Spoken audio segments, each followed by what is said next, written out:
You're now watching Haunt Talk with your host Scott from Exploring Attractions and Rob from the Howling Hour, home for all things scary and spooky related. What's up, everybody? Welcome back to Haunt Talk. My name is Scott from Exploring Attractions. And I am Rob from the Howling Hour. And today, in honor of my favorite maze at Knott Scary Farm, we have one of my good friends here, Angel from Mesmer. Welcome to the show.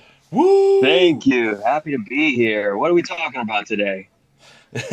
Talking all about your characters over the year at Knott Scary Farm. So for those of you guys who don't know, Angel has worked at Mesmer. You didn't work last year, right? Or No, this year? This year, no. I am quote unquote retired. But I worked. Okay. I opened Mesmer 2021, and for my final year went back to my second run over there, and yeah, it was I have a lot of love for that house. Excuse me, for that maze. And some experience outside of Mesmer too from the past in 2022 and 2019. So a lot of stuff that I love about Scary Farm and just the whole vibe that it brings to I was going to say, you definitely have some fun stunts. Performances. So kind of take us through how you got involved with it and everything. Sure. So I didn't go too much into what Scary Farm was or its existence, I don't think until 2018 when I moved into the area. So I was like beforehand pro Horror Nights. I was like, Horror Nights is the best. Nothing could top it. It's the most elite theme park, haunt, blah blah blah. I was that kind of fan at that point. But it got to a time where I just wanted to check out other places in the area that was new to me because I never checked out what Scary Farm or even Dark Harbor were to begin with. So. First visit was in 2018. Fell in love with it. I loved how that old school haunt vibe that the event carried, even to this day.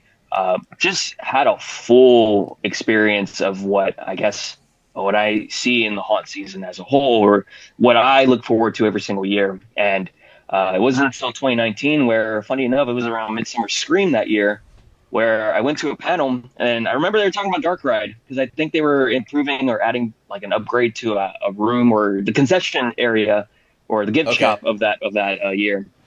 And I remember they were doing auditions like the next week. So a friend of mine encouraged me, and I was like, you know what, you should try it, because I don't know where it's going to lead to. So I was like, you know what? Yeah, let's just check it out and see what happens.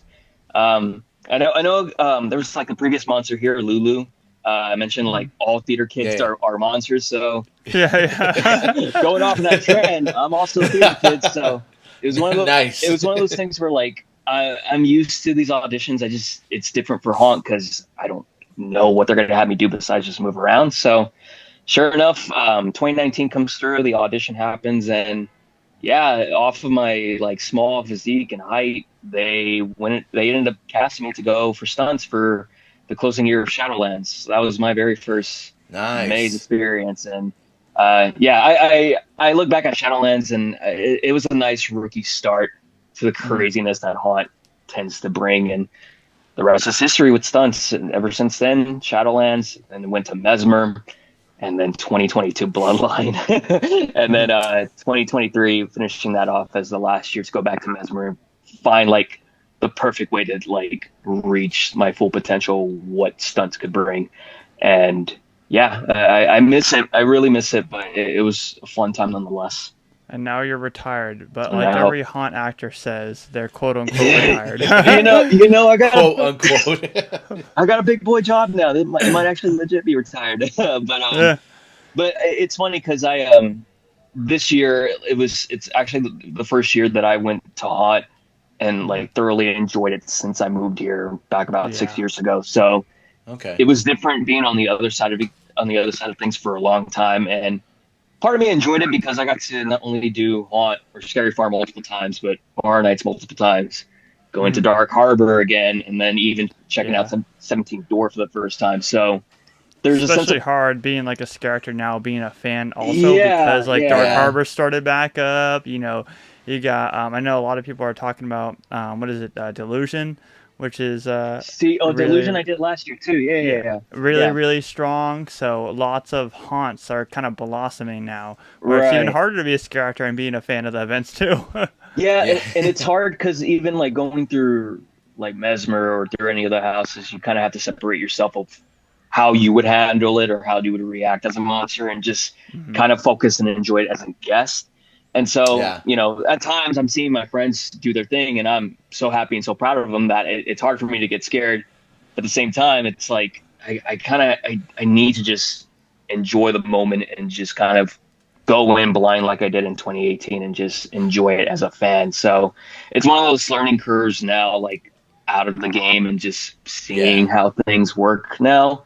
And, you know, the joy of that is you're seeing your colleagues or your peers that you worked with excel or grow from where they started, or where you kind of come across them in their journeys too. So, I'm in the old like senior phase where I'm like, oh, they're doing so good. They're doing so. I'm so happy and so proud of them right now. Way to go! Yeah, yeah, exactly. How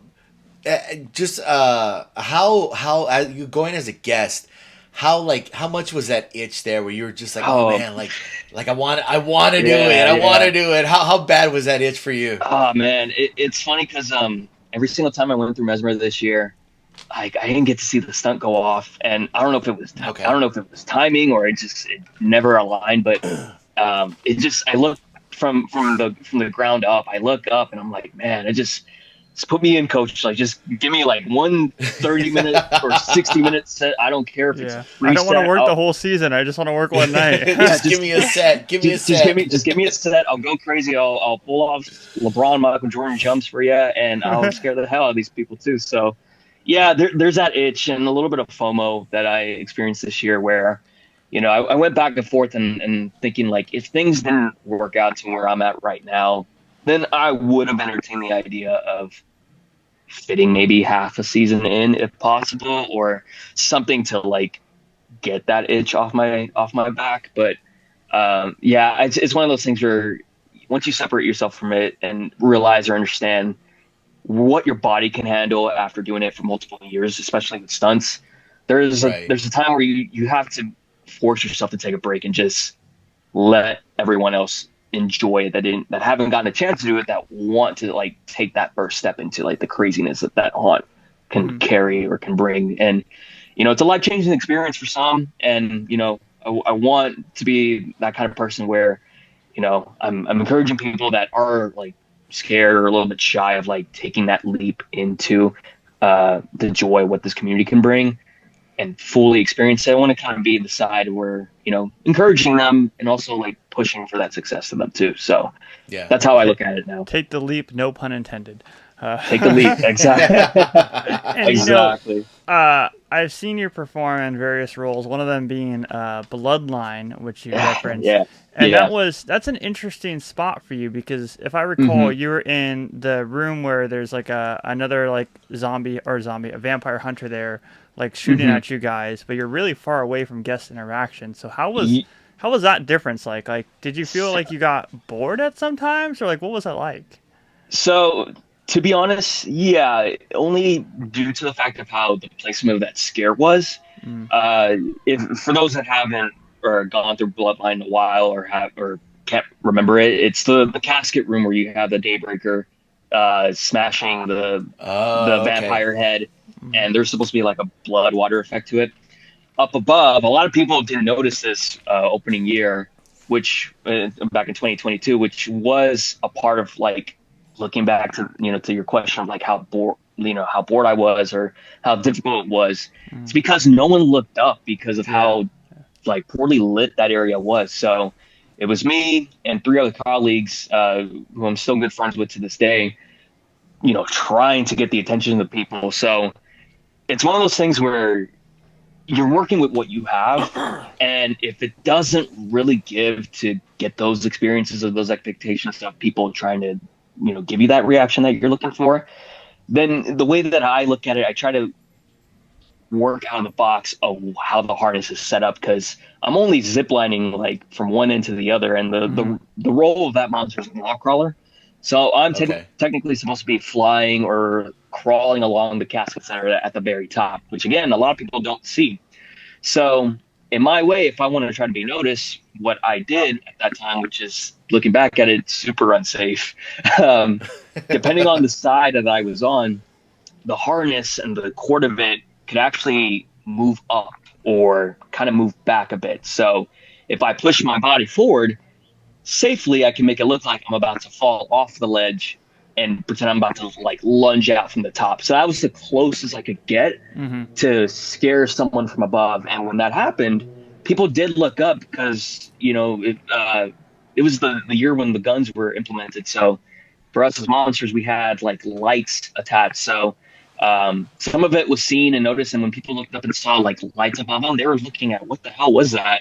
And then next thing you know, they see like a dark figure like kind of lunge out. So I'm like reaching my hand up about to slam dunk them. And that's where they're like, they get that jump reaction, or they try to like duck down to avoid that from happening. But there was a way for me to control it to where I didn't necessarily have my body push forward completely, but that illusion as if I was about to do it was possible because of the setup to it. But other than that, with Bloodline, I say it was difficult because of the placement, but also the logistics of how that maze was ran and how many monsters were in each room. And that caused a lot of difficulties with how many monsters were coming in and out, how many guests were able to see what monsters. And a lot of the walkthroughs that you can find on YouTube, you don't see a whole lot of monsters because of that. So I look back at Bloodline as a learning experience. A lot of great people that I met and got to work with that are now in the streets with the Gauntlet, Carnival, and now even Ghost Town. Great experience. I'm happy that they, you know, grew from where Bloodline was. And other than that, like I'm part of me it's a bittersweet to know that Bloodline is gone, but at the same time, I'm happy that something new that could improve where Bloodline started is potential for next year, to say the least. It's not bittersweet for me. It's sweet for me. Don't be a hater. I was just gonna say, I feel like I appreciate like the implementing the guns thing, like how, you know, that was just. I thought it was cool. Maybe execution wise, it could have been, you know, done a little differently. So I'm always a fan of new things. But I mean, in my opinion, I think as the year after the gun was so, but I think that they kind of like improved to where I would say this past year was probably my favorite year of Bloodlines, just because I think they went away from like, you know, keep using the same stuff that they did previous years, and they just kind of lit it up a little bit and add in more characters. And I overall I think it finished really strong. So I'll say that about Bloodlines. It was I bought a zip up hoodie for Bloodlines, so that shows you how much I like that. I will say it was a lot stronger this year. I think that, you know, unfortunately, I don't think that the gun aspect will work with any other, and I don't want to say never, any other not Scary Farm maze, because Special Ops just had it made. You know, the zombies. Yeah. Especially when they're doing it in the Camp Snoopy area. It worked. I loved it. I don't think it'll work really for any other theme, to be honest. Well, the issue with Bloodline, at least from a storytelling aspect, it's never clear of who's the good or the bad vampires. It's supposed to be the Daybreakers. You know, you're fighting alongside with them to take out the wall crawlers, or, you know, the bad vampires in that sense. Yeah. And so it was a little bit to see some of my castmates, you know, they were a little bit frustrated at times because they're trying to do their part and like push people through the house while, you know, technically speaking, they're supposed to shoot at me, for example, but the guests are still shooting at the Daybreakers. So it's it's like they're just shooting at everyone. So, you know, sometimes they're coming through the break room, and I'm like, man, these people, they don't know who to shoot. Like, they just keep shooting me, and I'm telling them, trying to save them in that sense. So you're like, you're wearing a mask. You're protected. I have no mask. So it's just like with Bloodline, I think that's one of the big things that had its struggle opening year that it never fully recovered. And so looking back, we were, you know, arguing of like, maybe without the guns it wouldn't work. And after they took the guns out, it's like, okay, maybe it actually kind of made it worse. So I will say, you know, agreeing with you and Rob, this year the talent definitely stepped it up to where it was by far out of the 3 years of its like existence. This year was the strongest for the talent alone. And you know, there were times walking through it where I got startled, or like sometimes they filled up some of the rooms with a lot of like dark lighting and fog where you're not really able to see, or, you know, accidentally like bump your head into some of the walls that you're supposed to duck down. But it did the job well, because then you have some of the daybreakers or the vampires coming out to scare you at the same time. So again, it goes to the talent at hand that further stepped it up and made the final years somewhat redeemable in that sense. But yeah, logistics, operations side, Bloodline, the minute it opened, I think it at that point set its destiny for it to struggle, and it never met up the expectations of what Spec Ops was supposed to be too, or what it was at that time. How much does your kind of shifting away from the Bloodline talk, how much does you just being a scare actor influence your your take on the horror haunt community and just horror in general? Oh, great question. I don't, I don't know really how to phrase it, but I guess just from my experience as a performer, I just look and see. I'm gonna go, if any wrestling fans here, I'm gonna go off the Triple H quote, but I just see talent, and we love it. Yeah, it's just we love it. We love it. I think I go through the houses and I'm more aware of okay, how are some of the performers are lunging out or trying to engage, and if it speaks to me in a sense to where I see the effort and the execution of it, all come together, then that's where my love for then a house or the whole theme of an event then starts. Mm-hmm. So, I mean, for example, this is kind of contradictory to what I love and what I hate, but with Dark Harbor this year, I just felt the talent was there. It was limited by the space that they were kind of subjected to where operations kind of had an effect on it. And so for me, I didn't resonate, unfortunately, with Dark Harbor as much this year versus Widows, for example, or I'm going with Horror Nights, Weekend Nightmare Trilogy, or even Dead Exposure at times when it really amped up with the scares.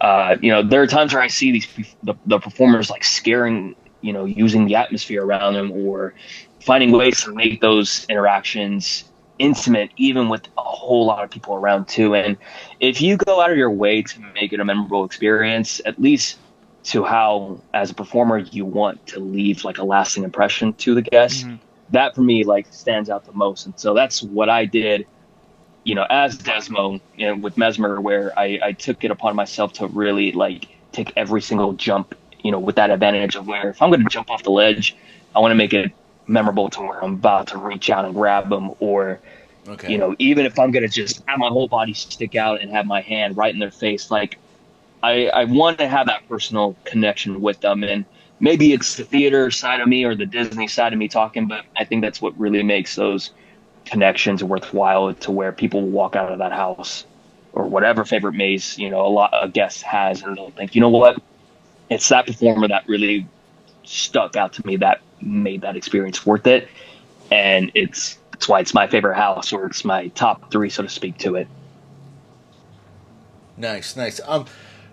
Going back to, I believe if I heard correct, you opened up for Mesmer, right? Its opening year, you were there. What, going into a new maze, what's your mindset? What, I mean, obviously you kind of doing stunts and stuff like that. Yeah. I know, not that you're limited, but you're strapped up there, and there's, your body is kind of limited to what you can't do with these other characters, as far as so what, talk to me about the process of how you're gonna scare there, and then the things, just being creative and kind of you're in this space.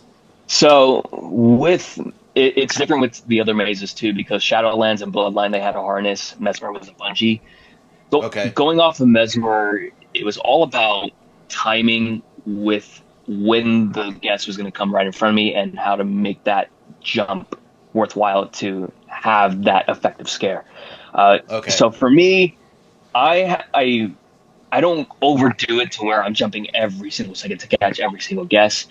I always look for the guest that either is, either taunting me or doing something in a way to ensure that they're going to get that reaction off of me. So if I'm, attached together with bungee cords, for example, then I have to use my movement, as a stunt performer to make it more visceral or make it more aggressive. So if there's a kid taunting me or a grown person taunting me, then I'm going to act more feral and make sure when I'm jumping out, I am going to reach out and try to grab you So that way, it's a way of where I'm not necessarily touching the guest, but I'm kind of pushing them back in a way. So it depends on the guest, but if it's a guest that's really engaged and they're excited to see something, then that's where I'm fully like elaborate to where I'll make that jump something that it's a little bit risky to where I'll jump as high as I can to then get to their level, or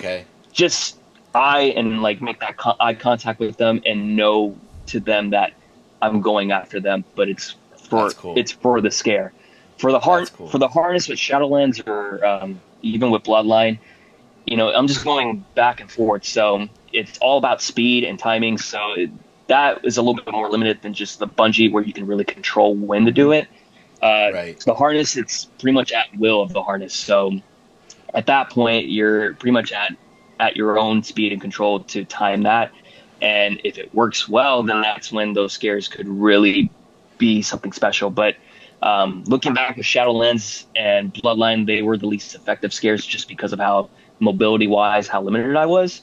And that's where with Mesmer, with just controlling how high I can jump or how I could actually lunge out, I had more creative freedom and control to not only enact that character to how I wanted, but also to engage with how I wanted to engage with the guests too. When they put you, like, whether it's the, like you're saying, the bungee or the harness, how long does it take you to, I guess, get used to it, or kind of like push your limits, or okay, this is what I can do, or this is how far I can go? Like how what's your like time frame? Like, I feel comfortable to be able to push it. So for Shadowlands and Bloodline in the first year Mesmer, it unfortunately it took like 4 to 5 weeks into the event to where I felt really comfortable. So, when they're teaching us or they're training us to do stunts, they're really telling us, like, don't overdo the limits of how the actual harness works or how the bungee cords work. Because, at times, if you're not careful, those will snap. And it's happened a couple of times in 2023, which is why, if you noticed, the second half of 2023 season, you never saw anyone on a harness or a bungee, because that whole manufacturing system of how the bungees just snapped, it happened on all the other houses too. So they put us on the ground because of that. So essentially, for me and how I get used to it, it really depends on how much time I take with the sets, and then on slow nights doing things that I'm not comfortable with, but knowing how far I can stretch it. It wasn't until 2023 with my final year and with the third year of Mesmer, I want to say like maybe after a weekend, I was very comfortable just because of something familiar with me, knowing of what I did before and knowing what I could do then. Like, it's just pretty much like off the back of my mind of figuring out how to jump and then quickly catching up to it. So I think the more you're aware of how each equipment works, then the more accustomed you are to it. And you already know the limits at that point. So that allows you to adjust a lot quicker to it. So that's why I'd say like 2023 is probably my favorite year, because I already kind of became more accustomed to the bungee like a week into Haunt, and then it was just for the whole end of the run to it. It was just me having fun. Not it really was cool to see you on the ground too, like going through there. I was like, I remember you're like, oh yeah, I wasn't in the bungee today, and you had that more interaction with people, rather than just a quick bungee scare. And that was like the whole second half of when they put all the stunt performers on the ground because of the bungee issue that the whole event was having. So it was the first time I was on the ground in any maze. So that was like uncharted territory for me. I gotta switch my interaction now. I gotta switch my interaction. I gotta figure out where in the room is like to scare, because it's a very tight knitted space, and there's not a whole lot of like wiggle room to play around with. So if I can't really jump, how am I gonna have that illusion of me jumping, but doing it safely, but also still making it engaging and like close up to the guests? So that's using that dark like final room of Mesmer.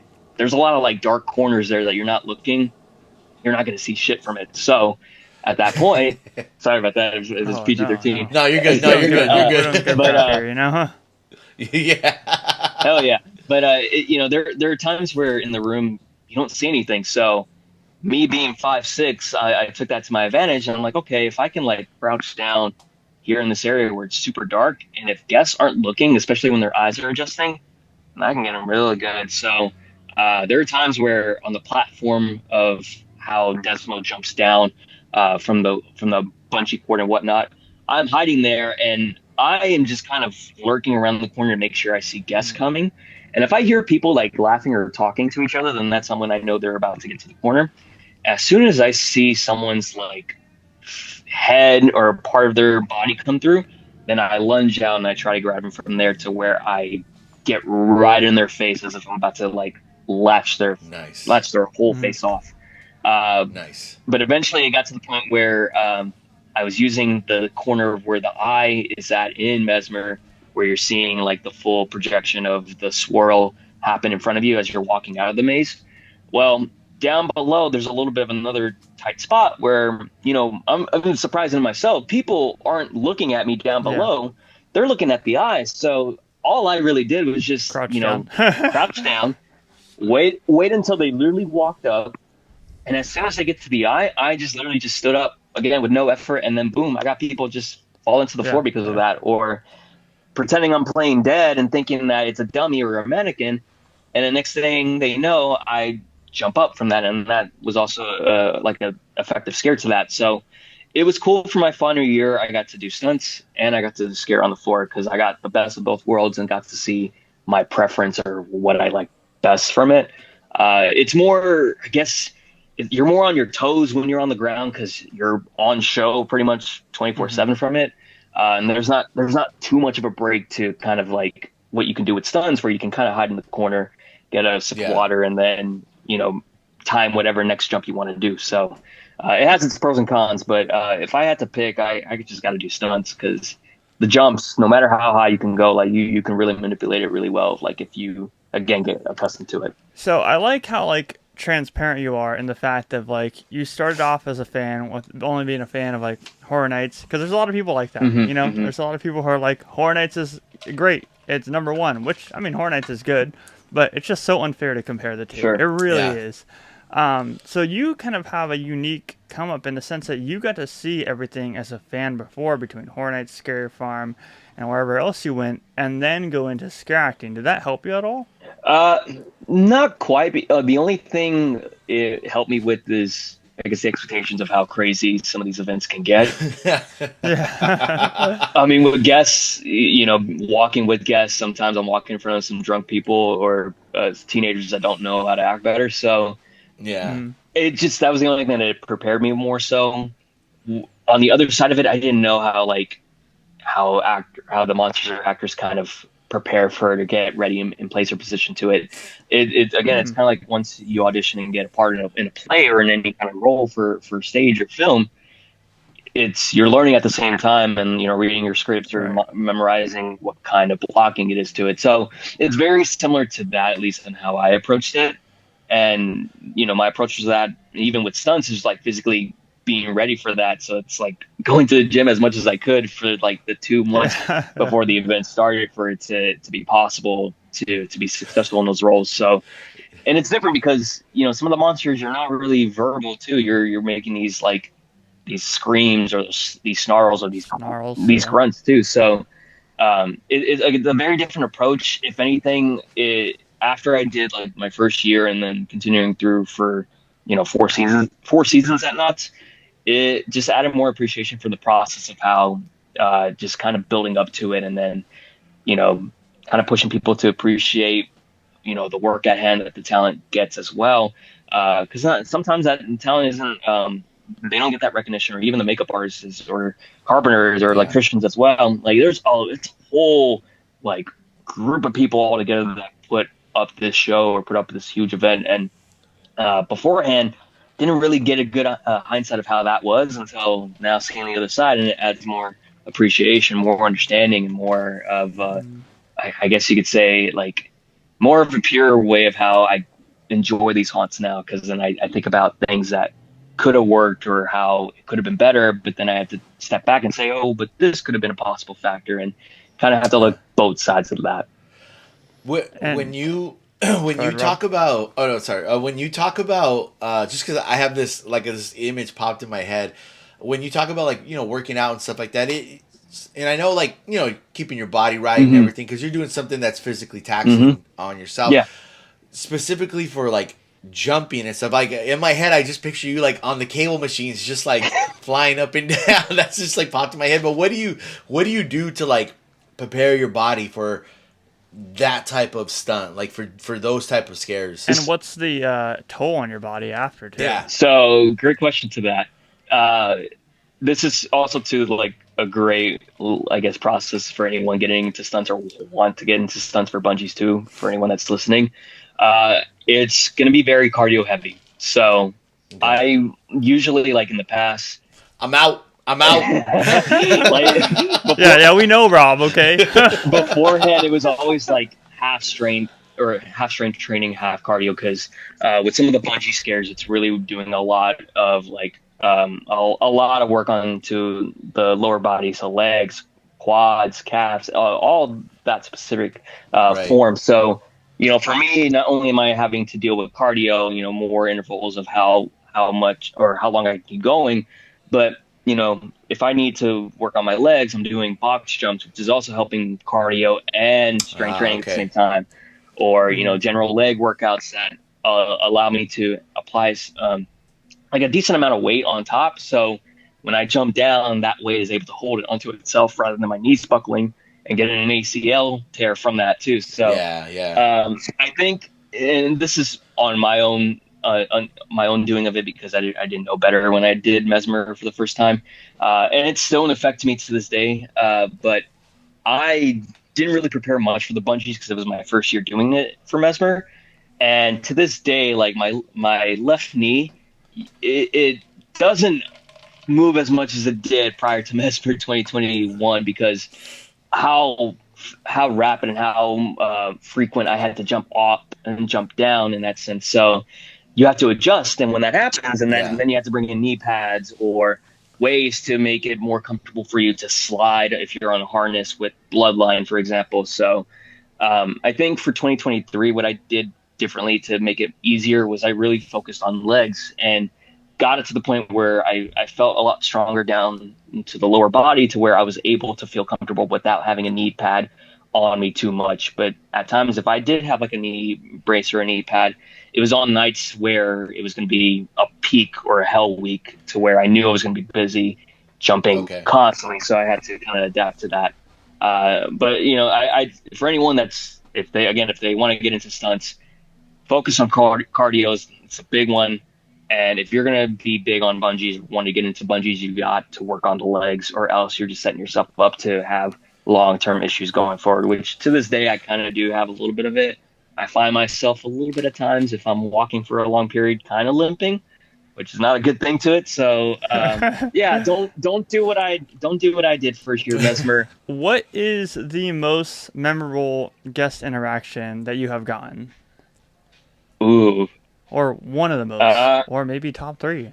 I'll do the one where I felt like I got someone that didn't feel like that they were gonna get scared, and I ended up getting them. And then I'll do a very, like, I guess, pure one where the guests actually enjoyed it. So this was closing a year of Shadowlands. This was after the whole thing just wrapped up for the whole night.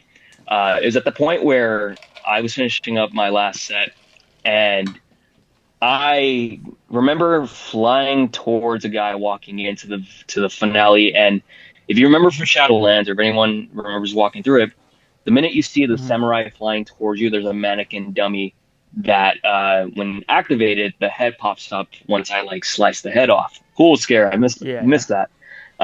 So there was a point where a guy was walking right into the room, and I timed it perfectly to where I literally just flew right in front of him, activated the trigger for my last set, sliced the head, and it popped up to where the guy just kind of just jumped, but non-verbal, like, reaction to it. Just had to start him.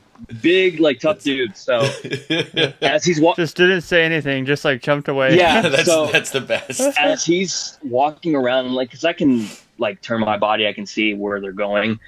I'm just kind of eyeing him, and I just, like, as I'm like flying, I don't like lose my eyesight of him, flying sideways, coming up to the opposite end where the exit of the house was at.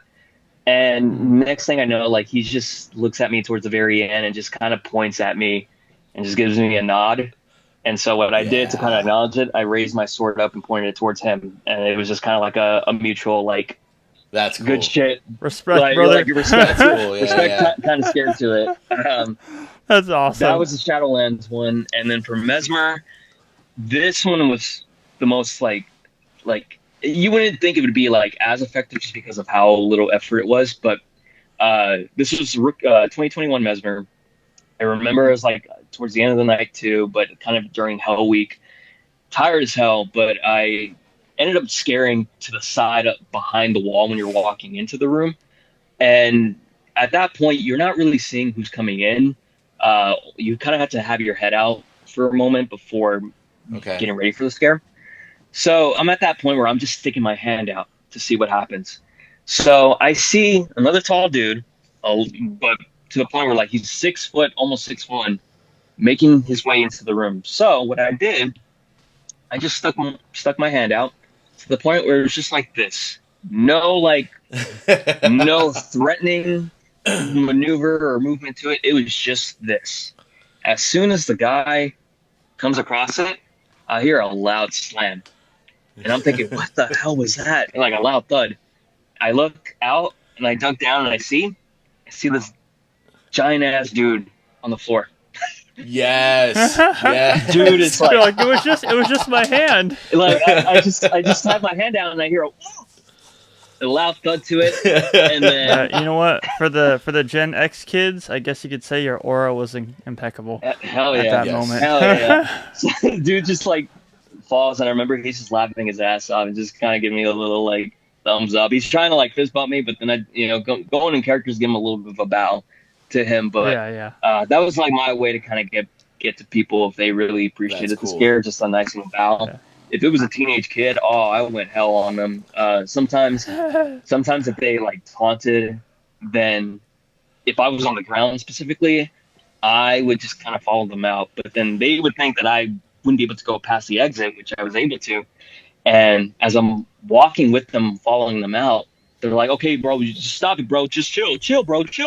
As soon as I like start the movement to go faster and faster, where I'm like about to crawl down and make them run out, those were the scares to the guests or to the teenagers that really treated the monsters like shit. That was my way to get back at them. So, it was a cool, reassuring way that even on the ground or up above, I can do crazy shit and get away with it. I think it's cool, like the when you get respect like that. You don't typically get that. Like people are like, they know there's a person behind the character and they're giving that respect. That way, it's like. Even like when Rob and I go through and like people are interacting with the cameras or just get us good, like we're always like doing that nod or like just saying like thank you for giving me a good shot or something. You know, it's just cool to like have that interaction. And I think too, like it for me at least, for someone at the time when I first started, I didn't know how I was gonna do. I didn't know if I found myself scary, and to see like some of the most simple scares you would never think would scare someone end up scaring some of the biggest people you wouldn't think would be possible. It just shows, again, it's validation to know like, wow, I can actually do this and not suck at it. Like it's a fun reassurance that I think it's a throw up that I do miss being on the other side now. Nice. Well, Scott, am I asking my question or what's going on? So what we're gonna do is we're gonna start. I kind of told you this already, so we had a question prepared. So you'll be the first that we ask it. Sweet. Yes. A new series that we're gonna do on Hot Talk is we're gonna have every guest ask a question for a future guest down the line. Sometimes it may be the guest right after. Sometimes it may be a random guest. Who knows? But we'll ask you a question, and then you provide a question for the next guest. So, Rob, go ahead and start off this inaugural series, I guess. Wait, hold on, because we're just flying right here. We keep it raw. Do I still get to ask my weird questions? Oh, yeah, if you want. Okay. Okay. It's your show, that's too. What we're going to do. I just want to make sure. This is what we're going to do. Okay. I feel weird asking it because this has been like a really like you've like give us knowledge like about like the inside of stunt work, and I feel like this is like other like sliding and stunt too, but like the bungee stuff, you're our first guest about that. But all right, let me ask my stupid question now. zombie apocalypse, right? This is circa whatever. Walking Dead just came out, and we're all zombied out. Zombie apocalypse. What is your go-to weapon? Shit. No guns. No guns. No guns. Okay. No guns. Yeah. I would say chainsaw, but you have to find gas when you run out of gas. Yeah. I gotta go with the old school barbed wire baseball bat. Nice. It's nice. It's an oldie, but a classic nonetheless. Walking Dead. It's that lore Negan. there for Walking Dead. Exactly. Now, if we're talking about like outside of like crazy limits, like if you were really like out the ordinary or fantasy style, Wolverine's claws, the adamantium claws. Yeah. That'd be an easy one. Get some of the zombies away from me and just rip them open at that point. Yeah, you can put them away like a cat. Exactly. Okay, so what's your question for a future guest? So for my future guest, what is the one horror movie that left you a lasting impact, whether it scared you to shit, where it changed your life for the better, or what got you into horror in general? I like it. Nice. Rob, do you have any more weird questions that you have? No, that's like a deep. I know, it's horror. That's a deep question. A deep one, yeah. I'm starting to question my life right now. Because I don't even know. I mean, I feel like there's a bunch that like I could think of that like have definitely scarred me, but something that's like lasted an impact where like have anxiety nowadays.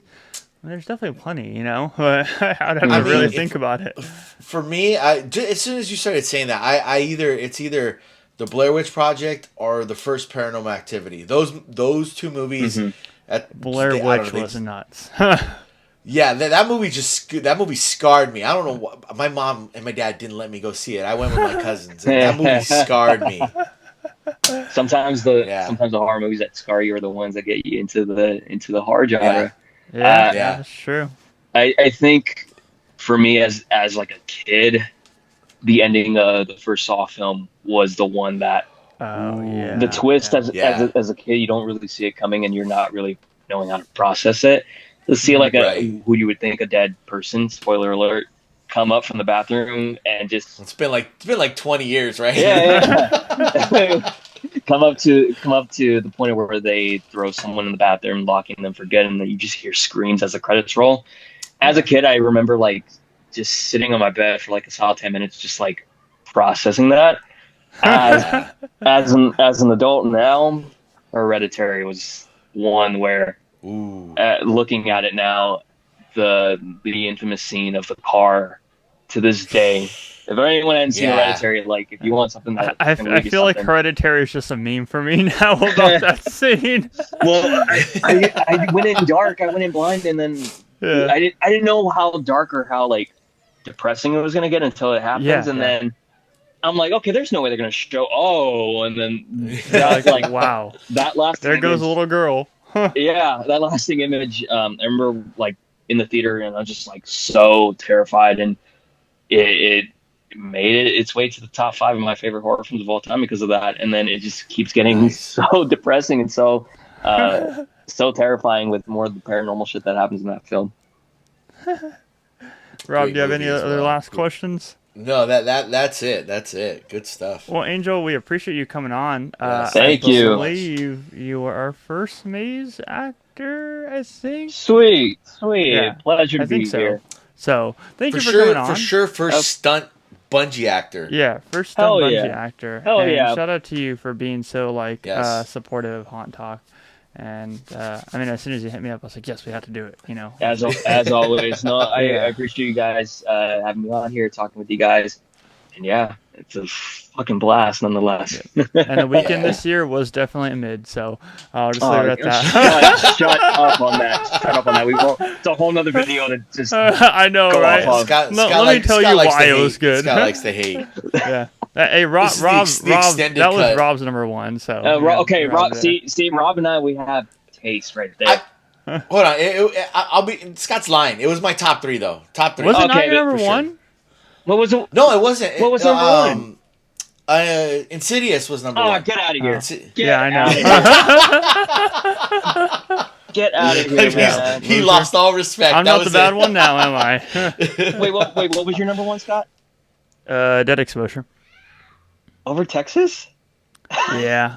The thing that ruined it was the thing that ruined Texas was the operations. Sure. Like, okay. I did not get a good run through at all. But dead exposure over what was it? Monstrous 2? Yeah, Monstrous 2 I think was number 4 for me. Yeah, that was towards the bottom of my list. I think it kind of rivaled with number 3 a little bit. Like it could have gone either way. Man, we had different experiences. I think everyone this year had a way different list. I'll say that. Yeah, for sure. For sure. Yeah. But thanks for coming on, Angel. We appreciate it. Yes, thank you so much. And if you guys are new here, please hit that subscribe button and follow us on our Haunt Talk social media. But for today, my name is Scott. And I am Rob. And we've been talking with Angel. We'll catch you guys in the next one. Peace out, everybody.